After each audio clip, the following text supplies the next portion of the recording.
자, 먼저 질문 하나를 드리고자 합니다. 성경 말씀 중에서 가장 중요한 구절이 뭐라고 생각하십니까? 네, 창세기 1장 1절부터 요한계시록 22장 21절까지 31,173 구절 가운데 가장 중요한 구절이 뭐라고 생각하십니까? 침묵은 큽니다. 하나님께서 세상을 이처럼 사랑하사 자신의 독생자를 주셨으니 이는 누구든지 그를 믿는 자는 멸망하지 않고 영원한 생명을 얻으리라고 하신 요한복음 3장 16절이 정답이 될 수도 있죠. 그러나 저는 최근에 한 사건을 보면서 오늘 본문 말씀 창세기 1장 1절이 가장 중요한 성경 구절이라는 개인적인 확신을 하게 되었습니다.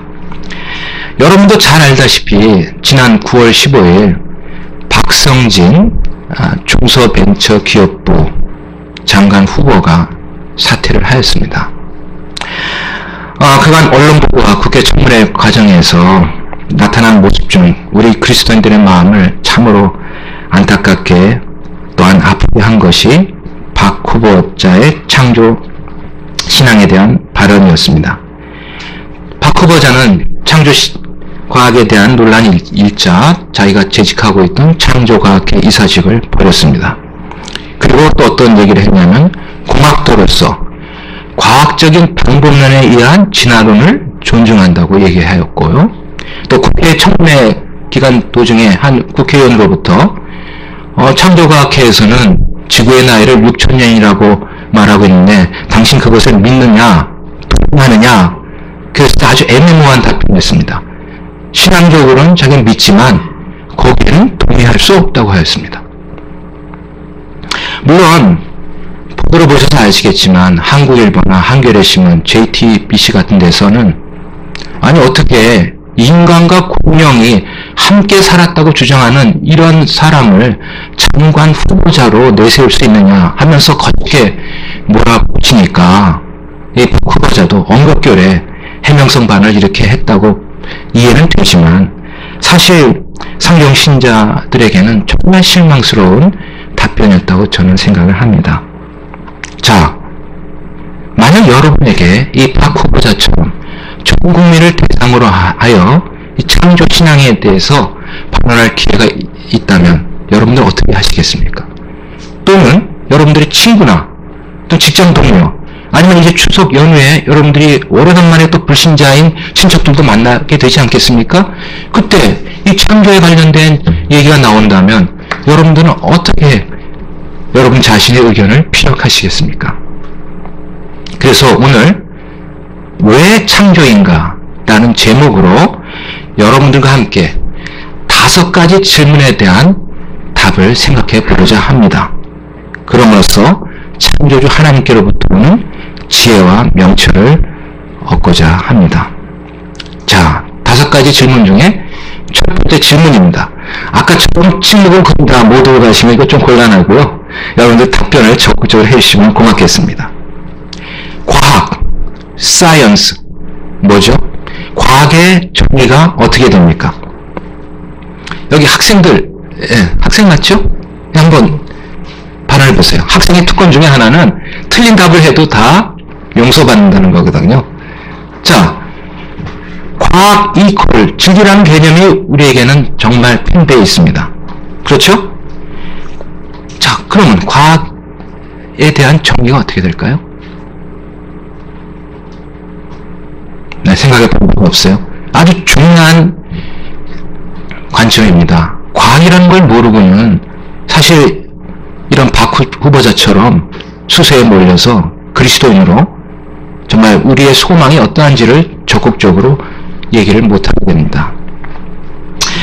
과학이라고 하는 것은 먼저 관찰에 의한 이론을 자기 나름대로 정립하고 그거에 따른 실험 및 재현을 통해서 입증하는 것입니다. 다시 얘기하면 3가지 요소가 과학이라고 할 때는 필요한 것이죠. 첫 번째는 관찰, observation이 돼야 됩니다. 두 번째는 실험 실험을 할 수 있어야 됩니다. 테스트나 익스페리먼트를 할 수가 있어야 됩니다. 마지막 세 번째는 뭐예요? 재현 가능해야 됩니다. 리프로듀서빌리티가 있어야지 우리가 과학이라고 할 수 있는 것이죠. 근데 진화론은 이러한 과학적 방법론을 만족시키고 있는 것일까요? 진화론, 자 생각해 보세요. 관찰이 됩니까? 안 됩니다. 실험할 수 있어요? 테스트할 수 있어요? 못합니다. 재현할 수 있어요? 못합니다. 진화론은 과학이 아닙니다. 잠깐만. 많은 화성의 증거가 있는데 무슨 소리 하시는 겁니까? 하고 지금 몇천 분의 환청을 제가 지금 들었습니다. 네. 그런 분이 계실 수 있죠.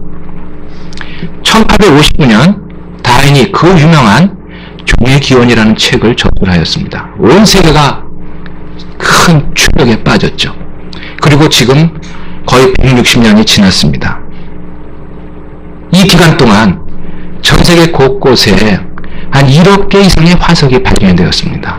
생물학적 분류는 한 25만 종 이상이 되었고 수천의 박물관에 이 화석들이 전시가 되어 있습니다. 그런데 그 화석 중에는 진화의 증거를 보여주는 것이 단 하나도 발견이 되지 않고 있는 것이 엄연한 사실입니다. 특히 진화 도중에 정리 상태, 중간당 형태의 생물 화석이 결코 발견이 된 적이 없었습니다. 종 사이를 이어주는 그 연결고리가 발견이 안 된 거죠. 이것을 영어로 뭐라고 그럽니까? missing link. 예? missing link. 이런 단어는 꼭 기억해 두시면 좋겠습니다. 연결고리를 잃어버렸다는 하는 것입니다. 그러다 보니까 진화론자들이 고립지책으로 새로운 진화 이론을 만들어내게 되었습니다. 그것이 이름하여 단속 평형 이론, 영어로는 punctuated equilibrium 또는 punctualism 이라고 이렇게 붙이면서 새로운 진화론을 만들어내기 시작했습니다. 즉, 이 이론이라고 하는 것은 진화의 양상은 크게 두 가지로 이루어진다. 첫째는 오랜 기간 동안 점진적인 변화가 없이 그냥 안정된 상태로 있다가, 그 다음에 두 번째로 갑자기 급격한 변화가 이루어진다고 하는 것입니다. 여러분들은 펑크 또는 빵쿠가 무엇을 뜻하는지 잘 아실 겁니다. 단속평형 이론은 조금 전에도 말씀드렸지만 영어로는 punctuated equilibrium 또는 punctualism이라고 합니다. 즉 진화에 펑크가 났다는 겁니다. 진화에 빵꾸가 났다고 하는 것입니다.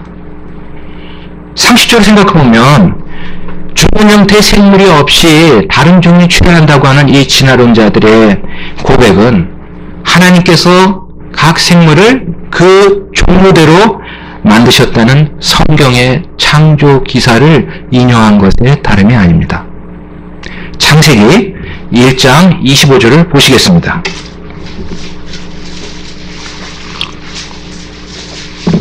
네, 어떤 한 분이 먼저 찾으신 분이 읽어주시면 고맙겠습니다.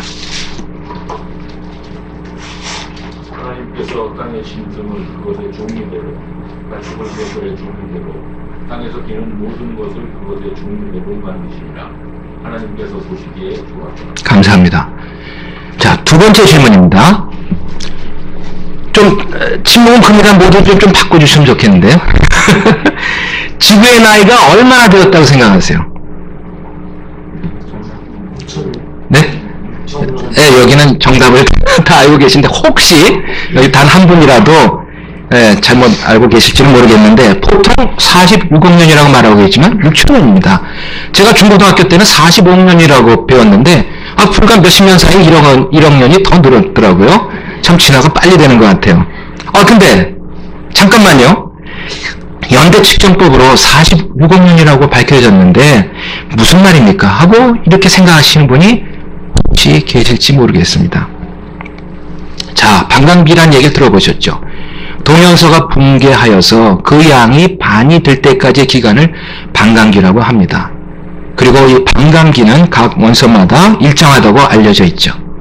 일례로 우라늄 238의 경우 그것이 붕괴돼서 반감기가 44억 년이 조금 넘는 것으로 알려져 있습니다. 그래서 암석 내에 있는 여러 방사성 동위원소들의 그 양과 비율을 측정하면 그 암석이 얼마나 오래되는지 알 수 있다고 하는 것이 연대 측정법입니다. 연대를 측정하는 방법은 정말 여러 가지 많습니다. 그러나 대표적으로 암석의 나이를 측정하기 위해서는 우라늄과 납의 비율, 그 양을 이제 보게 됩니다. 그런데 여기까지는 많은 사람들이 알아요. 그러나 일반인들이 모르는 세 가지 중요한 가정이 전제가 되고 있습니다. 첫 번째 가정은 처음에는 그 중간이나 또 마지막 단계의 방사성 분기 물질은 하나도 없었다는 겁니다. 즉 우라늄과 납의 경우를 예를 들어서 생각하자면 처음에는 모원소에 우라늄만 그 암석 내에 100% 있었고 그 납이나 그 전 단계의 중간 단계의 물질은 하나도 없었다고 가정하는 것입니다. 그런데 실제로 이제 하와이에서 한 암석의 나이를 측정하였습니다. 이 암석은 168년 전에 용암이 분출돼서 생긴 그 암석이죠. 실제 나이를 알 수 있습니다. 그런데 이 방사성 동위원소 연대 측정법으로 측정해 본 결과 29억 6천만 년으로 나왔어요. 무려 1760만 배의 차이가 있었습니다. 네? 여러분들 상상이 가십니까? 이 결과에서 보듯이 암석에는 처음에 모원소만 있고 자원소가 하나도 없었다고 가정하는 것은 만화 같은 이야기입니다. 암석의 처음 상태는 오직 하나님만 아실 수 있고 우리는 모릅니다. 그런데도 진화론자들이 이런 비과학적인 가정을 하는 이유가 있습니다. 왜? 진화론에서 요술방망이가 있거든요. 그게 뭔지 아세요? 진화론은 요술방망이가 있어요. 긴 시간입니다. 시간을 길게 늘려야지 그럴 수도 있겠다고 사람들이 속아 넘어가기 때문에 대신에 시간을 엿가락처럼 늘리고 하는 것입니다. 그러나 여러분 냉정하게 생각해 보십시오. 0 곱하기 무한대 답은 뭐예요? 0이에요. 0. 자, 두 번째 가정은 이 방사성 동위원소가 아무것도 뺄 수도 덜 수 없는 그 닫힌 게 조금 어려운 얘기인데요. 클로즈 시스템 안에서 일어났다고 하는 것입니다. 우리는 노아의 홍수에 대해서 잘 알고 있죠. 대홍수 시 아주 극심한 지각 변형이 있고 격렬한 지각 운동이 있었다는 걸 우리는 잘 알고 있습니다. 근데 그때에 이 유축과 유입이 되지 않는다는 게 말이 안 되죠. 물론 노아의 홍수는 차치하고서라도 진화론들이 주장하는 그 긴 시간 동안 이런 유축과 유입이 전혀 없었다고 하는 것은 정말 대단한 믿음을 요구하는 것입니다. 그래서 진화론은 과학이 아니라 믿음의 영역, 곧 종교입니다. 디모데전 그리고 세 번째 가정은 방사성 동위원소의 분기율은 전 시대를 걸쳐서 항상 일정했다고 하는 것입니다. 그런데 최근의 논문들을 보면 이 방사성 동위원소의 분기율이 조건에 따라서 달라짐을 알 수 있습니다. 그리고 노아의 홍수 때도 그 격풍으로 인해서 방사성 동위원소의 분기율이 얼마든지 달라질 수 있음을 우리는 짐작할 수 있습니다. 그래서 이와 같이 비과학적인 세 가지 가정을 전제로 진화론에서 연대 측정법이 나왔기 때문에 이 연대 측정법은 과학이 아니고 과학이란 이름으로 포장된 판타지에 불과합니다. 자, 성경 말씀 보겠습니다. 디모데전서 6장 20절입니다. 먼저 찾으신 분이 읽어주시면 고맙겠습니다.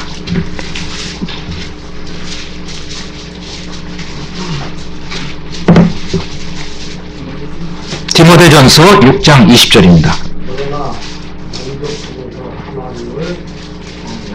아닌데요. 디모데전서 6장 20절. 디모데야, 속되고 헛된 날장난과 또 거짓으로 과학이라 부르는 것의 반론들을 피하며 내게 맡긴 것들을 지키라.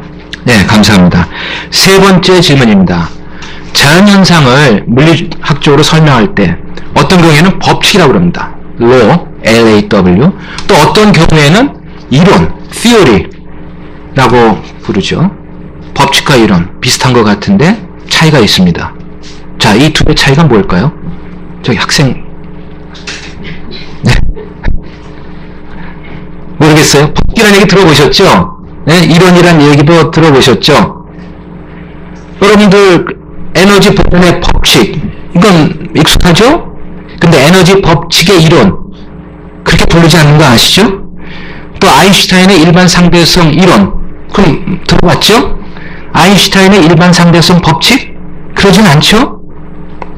자, 법칙과 이론 그 차이가 뭘까요? 법칙은 변하지 않습니다.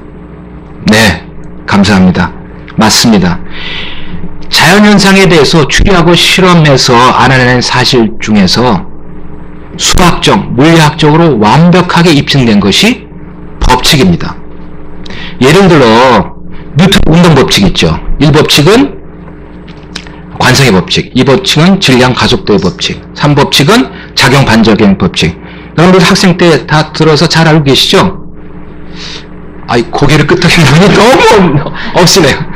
아, 알겠습니다. 그럼 제가 좀 알기 쉽게, 이거 참 원초적인 예화를 하나 들어드리겠습니다. 이 기본 침례교회는 아니고요. 어떤 교회 한 청년의 예를 들겠습니다. 이 청년이 이제, 형제인데, 청년부 수련회를 가게 됐습니다. 여러 팀들이 출발하는데, 그 집사님 네 분이 모는 승용차를 타게 됐어요. 근데 이제 자기 팀에 자매 둘이 왔더라고요. 그래서 집사님 네 분이 앞에 앉고 자기는 또 기사도 정신을 발휘해야 되니까 왼쪽에 자매, 오른쪽에 자매 그 사이에 뒷좌석 가운데가 제일 불편한 거 아시잖아요. 그렇죠? 거기에 이제 딱 앉았어요. 그리고 가는데 예상보다 출발이 늦어서 차가 막 가속을 하고 그 집사님이 엑셀리터를 마구마구 밟아대는 것이었습니다. 근데 이제 시골길 가다가 갑자기 차가 급하게 우회전을 했습니다. 이 형제의 몸이 어디로 쏠려요? 예? 예. 아주 우수한 학생이 계시는군요. 좌측입니다. 속에서 기도가 나왔어요. 주여 시험에 들지 말게 하옵소서. 그러다가 또 왼쪽으로 확입니다. 몸이 어디로 쏠려요? 오른쪽으로 쏠려요. 그러니까 어떻게 돼요? 예? 주님의 뜻이라면. 또 다시 오른쪽으로 회전합니다. 몸이 왼쪽으로 쏠립니다. 기도가 나옵니다. 주여 긍휼을 베푸소서. 또 왼쪽으로 합니다. 오른쪽으로 쏠립니다. 주님을 찬송합니다. 하여간 이런 스토리인데 여기에 이 뉴턴의 운동법칙이 다 나와 있어요. 혹시 지금도 이해가 안 되시는 분 같으면 점심시간 때 저를 찾아오세요. 제가 자세하게 설명을 해드리겠습니다. 너무 여기 근엄한 분위기라서 제가 좀 예화를 드렸는데요. 그거 말고도 연력학 법칙이 있죠. 제1법칙은 뭐예요? 에너지 보존의 법칙. 연력학 제2법칙은 뭐예요? 엔트로피 증가의 법칙 또는 무질서도 증가의 법칙이 있습니다. 법칙은 아까 형제님께서 정말 정답을 잘 말씀하셨는데 범우주적으로 작용하는 자연의 기본 원리입니다. 우주 반대편에서도 적용이 되는 것이 이 법칙입니다. 반면에 이론은 뭐냐? 전제가 꼭 깔립니다. 어떠한 가정을 두고 자연현상을 설명하기 위해 수학적인 방법을 통해 만들어낸 구조입니다. 좀 아시겠죠? 법칙과 이론의 차이? 그럼 이미 과학적으로 완벽하게 입증된 이 법칙에 모순되는 이론은 과학이라고 할 수 있습니까? 없습니까? 없습니다. 자, 빅뱅 이론은 어떻습니까? 지금부터 160억, 최근엔 200억 년까지도 나오더라고요. 그때 탁구공보다 작은 그곳에서 대폭발을 해서 우주가 생겼다고 하는 건데요. 이 빅뱅 이론은 연력학 제2법칙, 무질서도 증가의 법칙, 엔트로피 증가의 법칙과 모순이 됩니다. 그래서 빅뱅 이론은 과학이 아닙니다. 잠깐만요. 빅뱅 이론을 뒷받침하는 우주가 탄생했다고 하는 많은 증거도 있는데요. 라고 말하는 분이 혹시 계실지도 모르겠습니다. 근데 정확하게 우리가 생각을 해봅시다. 빅뱅 직접 관찰이 됐습니까? 되지 않았습니다.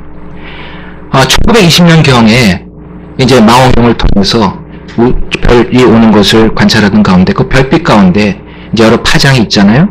근데 그 청색 편이 레드시프트가 발견됐습니다. 도플러 현상으로 생각을 해서 멀어지고 있구나. 그렇게 이제 관찰하기 시작했죠. 우주가 팽창하고 있는 것이 아니냐. 그러다가 1931년에 가서야 이 빅뱅 이론이 이것을 설명하기 위해서 나온 것입니다. 결코 빅뱅 우주의 팽창이 이게 맞아떨어지는 것이 아닙니다. 이따가 다시 좀 설명을 해드리겠습니다.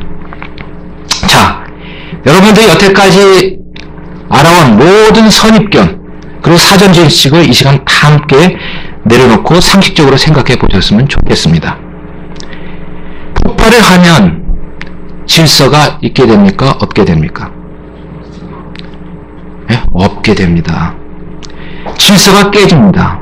대신 무질서도가 증가합니다. 다 동의하시죠? 네. 근데 생각해 보세요.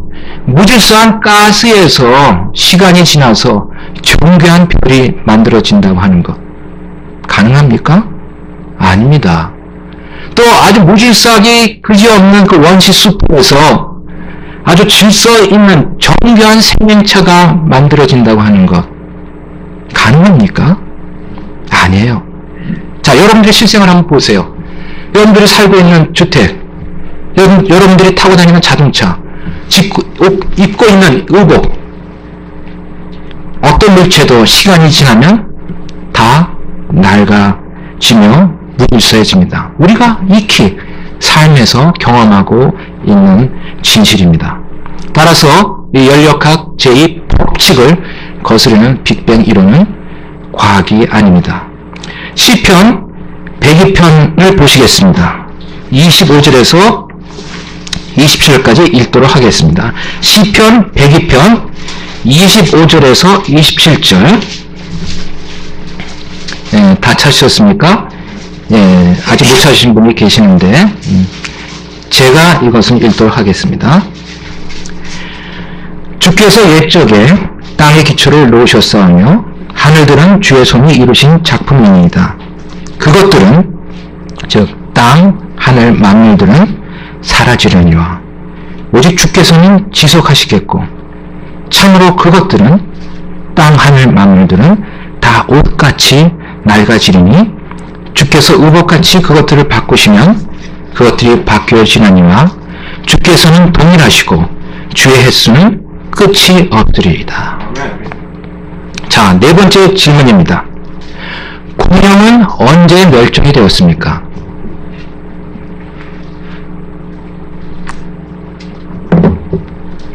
네, 또 침묵 모드. 네. 노아 홍수 때? 제가 그 말 들으니까 더 신이 나네요. 왜냐면 제가 오늘 오길 잘했다 하는 생각이 들기 때문이거든요. 공룡은 주로 중생대 백악기와 주라기에서 살다가 한 2억 년 가까이로 추정하죠. 그래가 지금부터 약 6,600만 년 전에 멸종이 됐다고 위키백과 같은 데는 나와 있습니다. 그러나 공룡은 멸종되지 않고 인간과 함께 살아왔습니다. 잠깐만요. 공룡이 인간과 같이 살았다면 그 증거가 있어야 될 거 아닙니까? 라고 반문하신 분이 계실 수 있겠습니다. 맞습니다.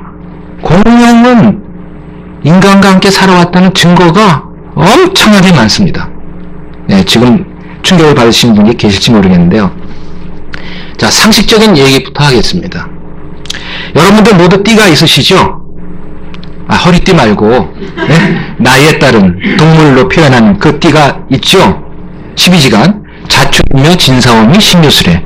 그렇죠? 혹시 여기 형제자매들 중에 용띠 계시나요? 예, 감사합니다. 예. 곧 용을 포함한 12가지 동물로 표현되는 12지간을 우리가 잘 알고 있습니다. 그런데 12지간의 기원이 어떻게 됐냐? 중국의 하왕조까지 거슬러 올라간다고 알려져 있죠. 근데 이 12지간을 누가 처음 이렇게 동물로 해서 만들었는지 알 수 없지만 한 가지 주목해야 될 사실이 있습니다. 그 옛날 중국 사람들이 당대에 직접 관찰한 동물로 이 12지간을 만들었다고 하는 사실입니다. 즉 오늘날 상상의 동물이라고 알려진 용, 네? 그 용땡 자매님, 이 용이 상상의 동물이라는 얘기를 여태까지 계속해서 들어오셨을 건데요. 이 용, 드래곤이 당대에 살지 않았다면 결코 이 12지간에 포함이 될 수가 없었습니다. 중국만 하더라도 세계 다른 데는 시간 관계상 얘기 못합니다. 중국만 하더라도 용에 관련된 기록이 엄청나게 많습니다. 그 중에 유네스코에서 세계 기록 유산으로 등재되어 있는 이시진의 본초 광목에는, 본초 광목이라고 들어보셨죠? 네, 본초 광목에는 용으로 약재를 만드는 법이 세세하게 기록이 되어 있습니다. 그리고 여러분들 동방견문록으로 유명한 마르코 폴로 잘 아시죠? 예, 마르코 폴로도 용에 대한 기록을 여러 곳에서 남겼습니다. 특별히 마르코 폴로는 세계 여러 곳을 여행하다가 중국에만 무려 17년을 살았어요. 그래서 황제가, 중국 황제가 워낙은 말이 끓여야 되는데 그 마차를 끌도록 용을 키우는 것을 직접 목격하였습니다. 그리고 중국 황제가 1611년이라고 나오는데 뭐 킹제임스 발간을 축하하기 위해서 그런 것 같지는 않지만 황실을 전담하는 그 사육사를 선임했다는 그 기록도 남겼습니다. 그리고 중국 사람들은 용을 키워서 그 피를 약재로 썼고요. 본초광목에 나오는 대로 마르코 폴로가 그렇게 경험한 겁니다. 그리고 용의 알을 아주 귀하게 여겼다고 기록을 했습니다. 성경에도 용이 많이 등장합니다. 아까 노아 홍수 때 다 용이 멸종됐다고 하였는데 그렇다면 성경에 용이 등장하지 말아야 되죠. 노아 홍수 이후에 살았던 그 욥이 용에 대해서는 엄청나게 많이 알고 있거든요. 자, 욥기 40장 우리가 잠시 살펴보겠습니다. 예, 시간 관계상 다른 부분은 못 보고 욥기 40장만을 잠시 살펴보겠는데요. 욥기 40장 15절부터 18절까지 먼저 읽겠습니다. 예, 먼저 찾으신 분 읽어주시면 고맙겠습니다. 욥기 40장 15절부터 18절까지입니다. 이제 내가 너를 만들 때 함께 만든 배의 것을 보라. 그가 소처럼 풀을 먹으니라. 이제 보라. 그의 기력은 그의 허리에 있고 그의 힘은 그의 배의 배꼽에 있느니라. 그가 자기 꼬리를 백향목같이 움직이며 그의 고안의 힙줄은 서로 얽혀있고 그의 뼈들은 강한 노동이 같으며 그의 뼈들은 수막돼지 같으니라. 감사합니다. 이 개혁 성경을 열심히 읽으신 분은 어떻게 생각합니까? 이 배의 못을 하마나, 네? 아니면 코끼리라고 이제 생각을 합니다. 근데 여기 17절을 보세요. 꼬리가 뭐 같다고 되어 있어요? 백향목 같다고 되어 있어요. 그래서 꼬리가 밧줄처럼 아주 얇은 하마나 코끼리는 될 수가 없습니다. 여러분들 그 백향목이라는 말 익숙하실 텐데요. 이 백향목이라는 나무는 레바논의 국계도 그려질 정도로 아주 웅장함을 자랑하는 커다란 나무입니다. 그래서 지금 읽은 이 본문의 배의 못을 많은 크리스찬들이 공룡이라고 생각합니다. 특히 아파토사우루스 또는 브라키오사우루스 같은 거대한 초식 공룡이라고 생각을 합니다. 계속해서 욥기 40장 19절부터 24절까지 읽어주시면 고맙겠습니다. 욥기 40장 19절부터 24절 읽어주세요.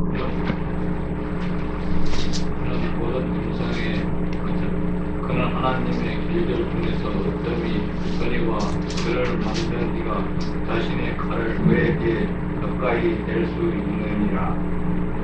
그의 모든 짐승이 노는 산들을 확실히 그를 위하여 먹이를 내느니라.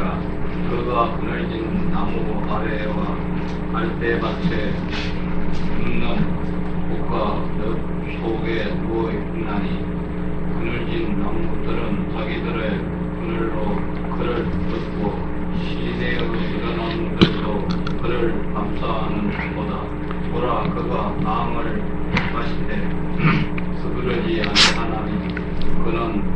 그가 요르단을 자기 입으로 받아들일 수 있다고 믿느니라. 그가 자기 눈으로 그것을 취하며 그의 손은 올밤이 그를 깨닫는도다. 감사합니다. 19절 보세요. 하나님의 길들 중에서 으뜸이라고 하였습니다. 하나? 코끼리? 이것은 짐승 중에 으뜸일 수가 없죠. 공룡이 모든 동물 중 가장 으뜸이죠. 그리고 21절 보세요. 공룡의 처소에 대해서 언급하고 있어요. 특별히 늪 속에 누워있다고 하였습니다. 최근 들어서도 공룡의 목격담이 많습니다. 그런데 대개는 늪 지역에서 공룡을 봤다고 하는 얘기죠. 예를 들어서 46년간 콩고에서 선교했던 유진 토마스라는 그 선교사는 그 피그미 족들로부터 직접 공룡을 죽였다고 하는 얘기를 듣기도 하였습니다. 콩고에는 리코알라라는 커다란 늪 지역이 있다고 합니다. 저도 기회가 되면 거기 한번 가보고 싶은데, 근데 그 크기가 얼마나 되느냐? 55,000평방마일이에요. 즉 우리나라 남북한 전체 면적의 무려 7배나 되는 엄청 늪지역이 있습니다. 그리고 그 중에 80%는 인간의 발길이 닿지 않은 원시 상태 그대로입니다. 저는 개인적으로 지금도 이 리카올라 지역에 적지 않은 공룡들이 살고 있다고 생각을 합니다. 그리고 최근에 과학 논문들을 봤을 때 공룡뼈에서 연부 조직, 소프트 티슈, 그 다음에 척혈구, 그리고 뼈세포, 그리고 단백질, 심지어는 방사성 동물원소 C14 같은 것들이 발견이 되고 있습니다. 제 개인의 추측이 아니라 여러분들이 논문 검색을 해보시면 다 확인할 수 있는 사실입니다. 적어도 7천만 년 전에 멸종됐다고 하는 이 공룡에서 이런 생생한 조직들이 발견이 되고 있는데, 이런 사실로서 우리들은 진화론적 시각 틀에서 주장되는 이 장구한 시간이 허구임을 잘 알 수가 됩니다. 그래서 공룡에 대해서 공부하면 공부할수록 역설적으로 지구의 나이가 6,000년이라고 하는 선교적 주장이 맞아지게 됩니다. 마지막 5번째 질문입니다. 자, 이번에는 조금 침묵 모드가 깨졌으면 좋겠는데, 우주의 나이는 얼마나 되었다고 생각합니까? 우주의 나이.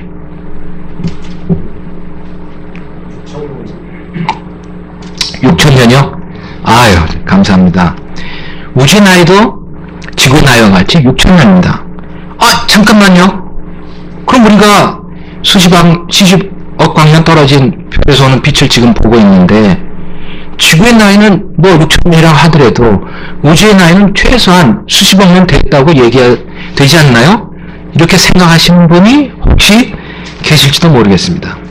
자, 그럼 우주 멀리서 오는 별빛이 어떻게 6,000년 동안 이루어질 수 있었는지 그것을 말씀드리도록 하겠습니다.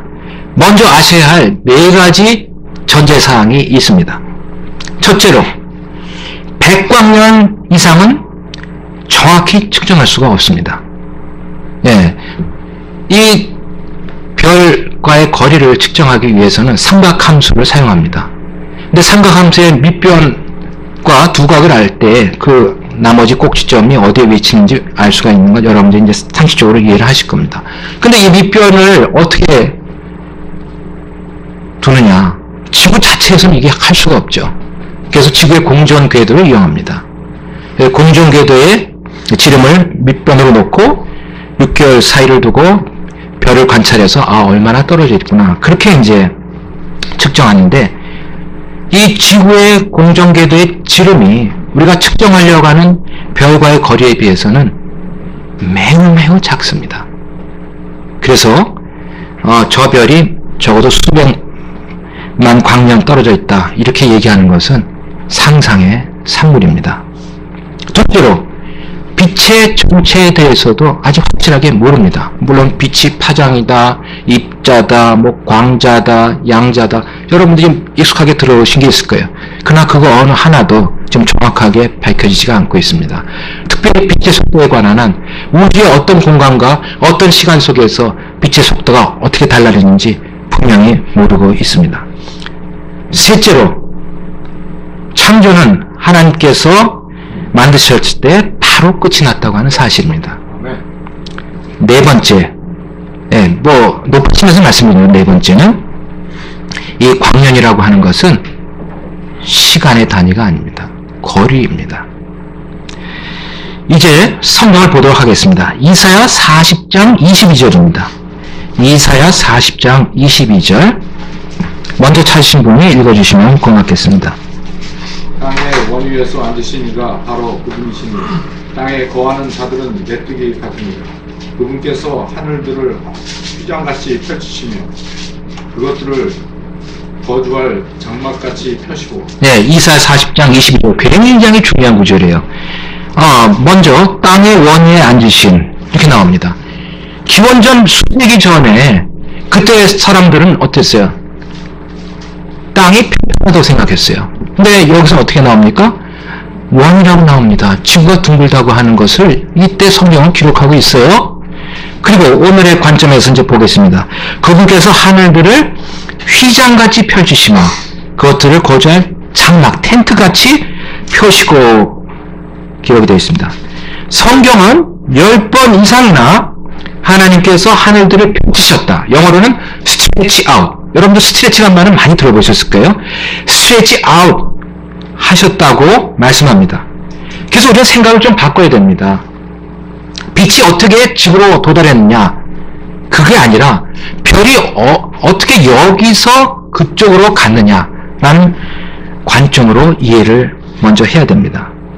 자, 하나님께서는 별을 먼저 만드셨어요? 지구를 먼저 만드셨어요? 지구를 먼저 만드셨습니다. 그렇죠? 창세기 1장 1절 본문 말씀, 그리고 창조 4일째 별을 만드셨어요. 그리고 이 별은 지구로부터 펼쳐져 나갔습니다. 별들이 자기 자유로 펼쳐져 나갈 때 남기는 그 잔재가 바로 빅뱅 이론에서 주장하는 적색 편의, 레드 시프트입니다. 발상의 전환을 하셔야 됩니다. 그리고 또 다른 관점에서 아인슈타인의 상대성 이론에 따라 이것을 생각해 볼 수도 있습니다. 시간은 일정하지 않죠. 인터스텔라 보신 분 잘 아시죠? 네? 시간, 여기 문화생활을 전혀 안 하시나요? 오늘 정말 설교가 네, 어렵습니다. 자, 인터스텔라 같은 영화를 봐서도 아실 수 있겠지만 시간은 중력이나 속도 등 관측 조건에 따라서 달라집니다. 예를 들어서 에베레스트 산 정상 또는 GPS 위성 우주정거장 이런 데서의 시간과 우리 해수면에서의 시간이 같습니까? 양쪽에 똑같은 시계를 놓고 측정하면 어떻게 돼요? 고도가 높을수록 시간은 더 빨리 갑니다. 그렇죠? 이것을 우리는 중력시간 지연 효과라고 얘기합니다. 되게 처음 들어보셨을 것 같은데 이건 과학적인 진실입니다. 자, 다시 말씀드립니다. 하나님께서 별을 창조하신 것은 창조 몇째 날? 네, 4일째, 넷째 날입니다.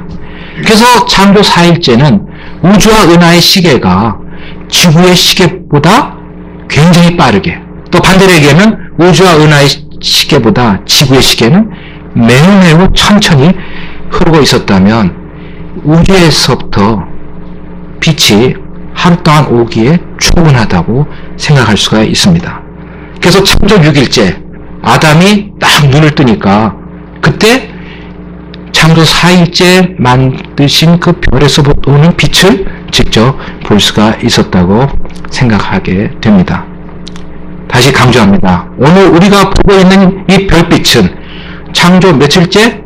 4일째 하나님께서 만드신 별에서부터 오는 빛이라는 사실을 인식하고 우리 근본 사고의 틀을 우주의 역사를 정확히 기록한 성경에 두어야 할 것입니다. 잠언 3장 5절 6절을 보시겠습니다. 잠언 3장 5절 6절 제가 읽도록 하겠습니다. 내 마음을 다하여 주를 신뢰하고 내 자신의 명철을 의지하지 말지어다. 내 모든 길에서 그분을 인정하라. 그리하면 그분께서 내 행로들을 지도하시리라. 이제 말씀을 정리하고자 합니다. 첫째, 다인의 진화론은 과학이 아닙니다. 하나님께서 생물을 각각 그 종류대로 만드셨습니다. 둘째, 연대측정법이라고 하는 것은 과학의 이름으로 복원된 판타지에 불과합니다. 셋째, 연력학 제2법칙을 거스리는 빅뱅 이론은 결코 과학이 아닙니다. 넷째, 공룡은 지구의 나이가 6천년이라고 하는 성경적인 주장을 강력하게 뒷받침해 줍니다. 다섯째, 우주의 나이는 지구의 나이와 같이 얼마요? 6천년입니다.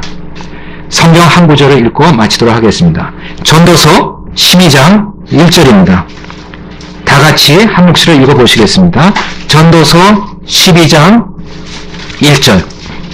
전도서 12장 1절. 아직 못 찾으신 분이 계시는데 잠깐 기다리시고요. 예, 네, 아직 못 찾으신 분이 계시네요. 시간 드리겠습니다. 다 찾으셨어요? 예, 전도서 12장 1절 같이 읽고 마치도록 하겠습니다. 시작. 이제 내 젊은 시절에 내 창조자를 기억하라. 곧 재난의 날이 이르기 전에 혹은 네가 말하기를 내가 이 해들을 기뻐하지 아니하노라 하는 그런 해들이 가까이 이르기 전에 기도하시겠습니다.